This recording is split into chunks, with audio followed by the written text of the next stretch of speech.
سونا مرد کے لیے حرام کیا گیا ہے۔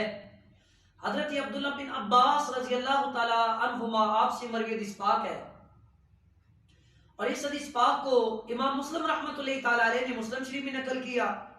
امام ابن حبان نے صحیح میں نقل کیا، امام طبرانی رحمۃ اللہ تعالی علیہ نے المعجم الکبیر میں نقل کیا، امام بہقی رحمۃ اللہ تعالی علیہ نے سنن الکبریٰ میں نقل کیا، اور پھر شعب الایمان میں نقل کیا، امام منذری رحمۃ اللہ تعالی علیہ نے الترغیب والترہیب میں نقل کیا۔ آپ فرماتے ہیں کہ ایک حضور نبی کریم صلی اللہ علیہ وآلہ وسلم نے ایک شخص کے ہاتھ میں سونے کی انگوٹھی دیکھی، تو آپ نے اس انگوٹھی کو اتار کر پھینک دیا، اور پھر کریم آقا صلی اللہ علیہ وآلہ وسلم نے ارشاد فرمایا تم میں سے ایک شخص اپنے ہاتھ میں آگ کے انگارے لینے کا قصد کرتا ہے۔ میرے کریم آقا صلی اللہ علیہ وآلہ وسلم پھر تشریف لے گئے۔ جب آپ چلے گئے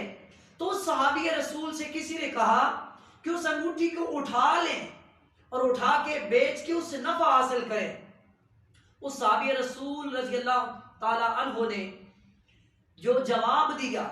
وہ دل کی تختیوں پہ لکھنے کے قابل ہے۔ اس صحابی رسول نے کہا واللہ لا آخذہ ابدا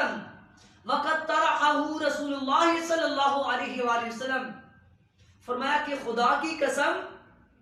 میں اس چیز کو کبھی نہیں اٹھاؤں گا جس چیز کو حضور نبی کریم صلی اللہ علیہ وسلم نے اتار کر پھینک دیا ہے۔ سبحان اللہ، قربان جائیں، یہ تھا صحابہ کرام رضوان اللہ تعالی علیہم اجمعین کا اطاعت اور اتباع کا جذبہ، کہ صحابہ کرام رضوان اللہ تعالی علیہم اجمعین کی پسند اور ناپسند وہی تھی جو حضور نبی کریم صلی اللہ علیہ وآلہ وسلم کی پسند اور ناپسند تھی۔ جس چیز کو حضور نبی کریم صلی اللہ علیہ وآلہ وسلم نے ناپسند فرمایا، صحابہ کرام رضوان اللہ تعالی علیہم اجمعین نے بھی اس چیز کو ناپسند فرمایا۔ جس چیز کو حضور نبی کریم صلی اللہ علیہ وآلہ وسلم نے پسند فرمایا، صحابہ کرام رضوان اللہ تعالی علیہم اجمعین نے بھی اس چیز کو پسند فرمایا۔ اور ایک بڑی خوبصورت بات جو اس حدیث پاک میں سامنے آئی وہ یہ ہے کہ مرد اگر سونا پہنتا ہے بظاہر تو وہ سونے کی انگوٹھی پہن رہا ہے، لیکن حقیقت میں وہ اپنے ہاتھوں میں آگ کے انگارے لے رہا ہے۔